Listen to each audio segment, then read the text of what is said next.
द्वितीय सेमेस्टर में, बीटीसी द्वितीय सेमेस्टर में हिंदी शिक्षण में पहला जो आता है वो गद्य शिक्षण आता है। तो गद्य किसे कहते हैं?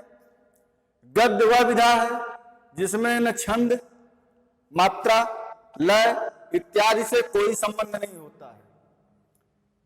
और इस गद्य शिक्षण का अस्तित्व 19वीं शताब्दी के प्रथम में आया था। गद्य शिक्षण के अंतर्गत हम कह सकते हैं कि काव्य के अलावा जितनी भी लेखन कला की जाती है या जितनी भी विषय वस्तुएं लिखी जाती हैं वह सब गद्य शिक्षण में आता है। अब ये आता है गद्य की बात हो गई, अब शिक्षण की बात हो गई कि आखिर में गद्य शिक्षण क्यों कराया जाए। गद्य शिक्षण बच्चों को सिखाने के पीछे उद्देश्य क्या है?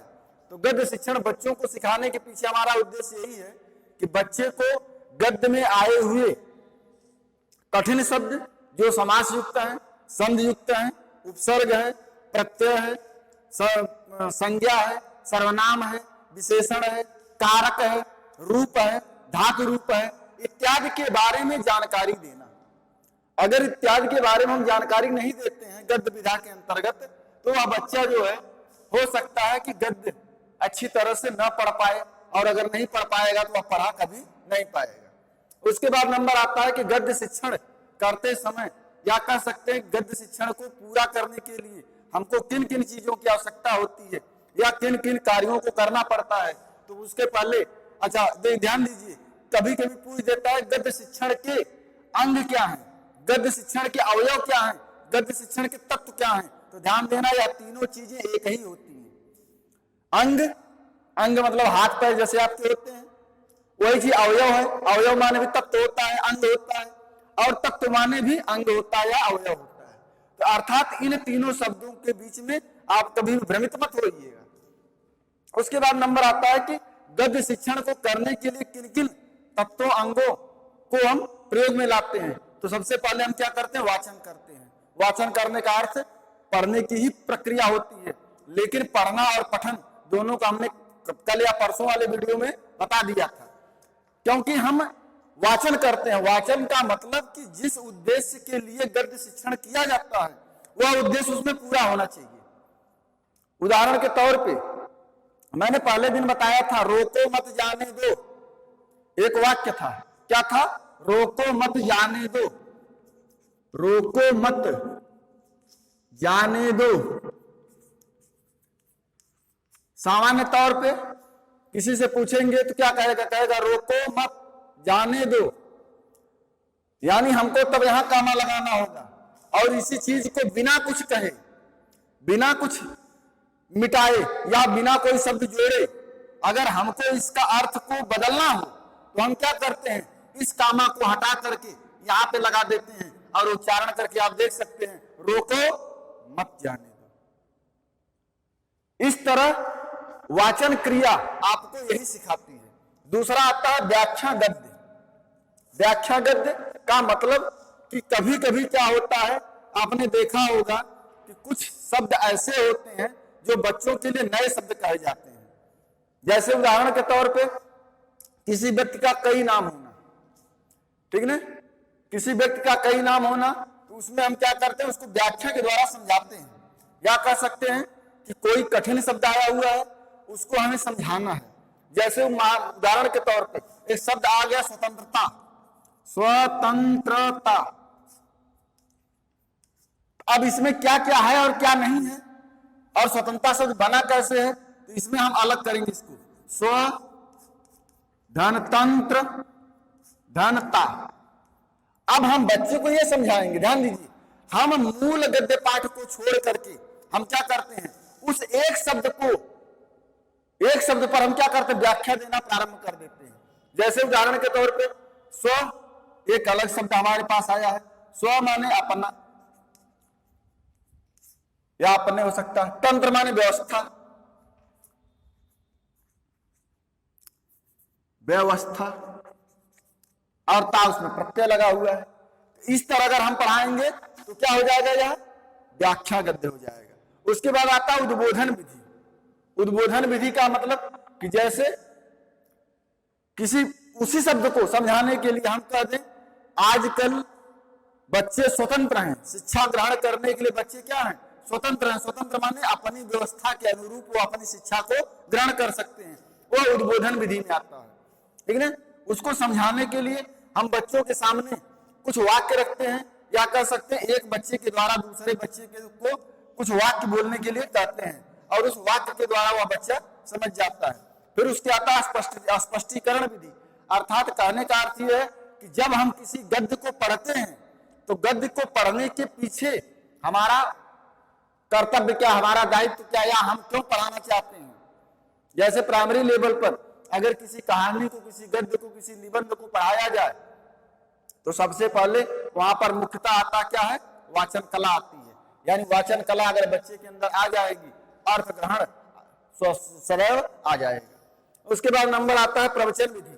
प्रवचन विधि का मतलब क्या होता है, किसी भी विषय वस्तु को लेकर के या किसी भी पाठ्यक्रम या विषय वस्तु में आए हुए कोई एक ऐसा शब्द जो बच्चे को कठिन लगता है, और कठिन लगता है तो हम क्या करते हैं, उसको प्रवचन विधि के द्वारा, ठीक ना, उसको हम समझा देते हैं। उसके बाद नंबर आता है विचार विश्लेषण। विचार विश्लेषण का मतलब कि आखिर में हम गद्य शिक्षण बच्चे को पढ़ा रहे हैं, वह बच्चा आगे चल करके क्या बनेगा। उदाहरण के तौर पे बीटीसी में यदि हम हिंदी शिक्षण को पढ़ा रहे हैं तो हमारा उद्देश्य यह नहीं है कि बच्चा हिंदी में बहुत बड़ा पारंगत हो जाए। हमारा उद्देश्य केवल एक ही है कि बच्चे को हिंदी पढ़ाने का तरीका आ जाए। समझ में आया। अगर आप यमय करते हैं, यमय करने के बाद नेट जेआरएफ आप तैयारी करते हैं तो उसका जो उद्देश्य होता है वो अलग होता है। लेकिन बीटीसी बीएड में क्या है कि आप एक ऐसे पद पे जाते हैं जहां पर आपको स्वतः, आप जिसके द्वारा सीख करके जाते हैं आप उसी के पद पे जाते हैं, और आप उसी तरह जैसे आपका शिक्षक आपको पढ़ाता है आप भी जाकर के अब समाज में उसी प्रकार के बच्चों को पढ़ाते हैं। तो गद्य शिक्षण की विधियां, अब ये सवाल आता है कि आखिर हम गद्य शिक्षण करें तो करें कैसे, क्योंकि हमारे कक्षा में या किसी भी कक्षा में जो बालक होता है वह विभिन्न बुद्धिलब्धियों वाला होता है।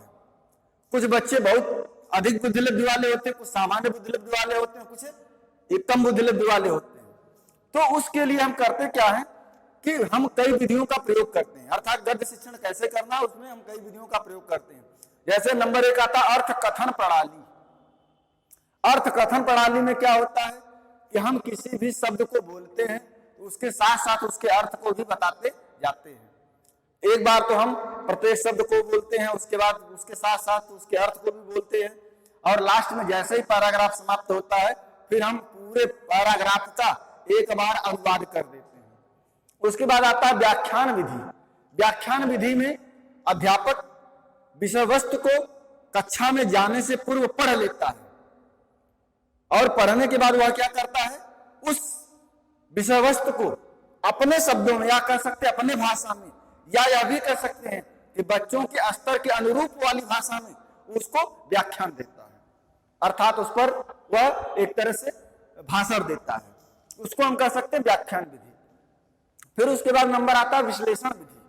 विश्लेषण विधि का अर्थ यह होता है कि जैसे कभी कभी लोग बार बार ये प्रश्न उठाते हैं कि राजा दशरथ की कहानी में समझ लीजिए कि जैसे राम को वनवास देने के बाद हमारे समाज में कैकेयी को सबसे हे दृष्टि से लोग मानते हैं, लेकिन हमारे दार्शनिक या हमारे संत कहते हैं कि कैकेयी एक ऐसी थी जो राम को यश रूपी ज्ञान दे दी, या यश रूपी वरदान दे दी।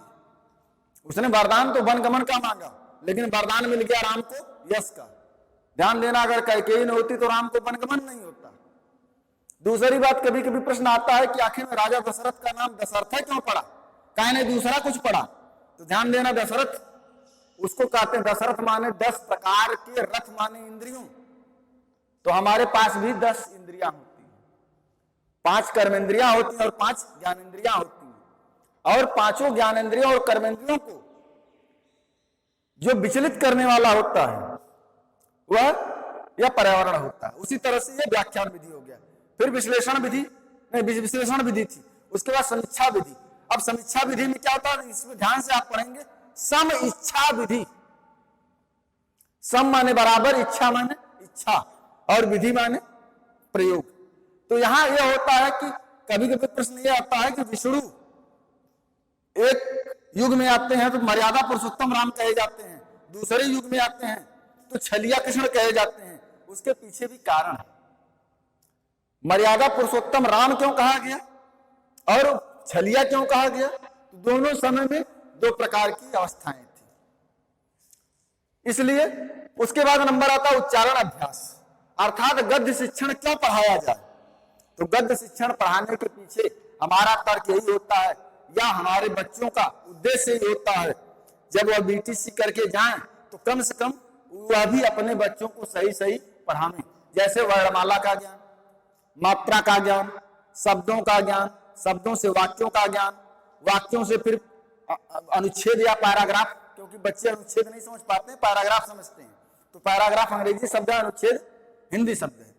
तो उच्चारण अभ्यास करवाने के पीछे हमारा तर्क यही होता है, या उद्देश्य यही होता है कि बच्चों को जो है प्रत्यय के बारे में, उपसर्ग के बारे में, संज्ञा के बारे में, सर्वनाम के बारे में, वाक्य सही है कि गलत है, अनुवाद के बारे में, इन सब चीजों को समझाने के लिए ही हम गद्य शिक्षण का प्रयोग करते हैं। अगर गद्य शिक्षण अच्छी तरह से करवा दिया जाए तो यकीन मानिए बालक कभी भी अपने जीवन काल में भूखों नहीं मरेगा। इसी के साथ हम अपनी वाणी को विराम देते हैं।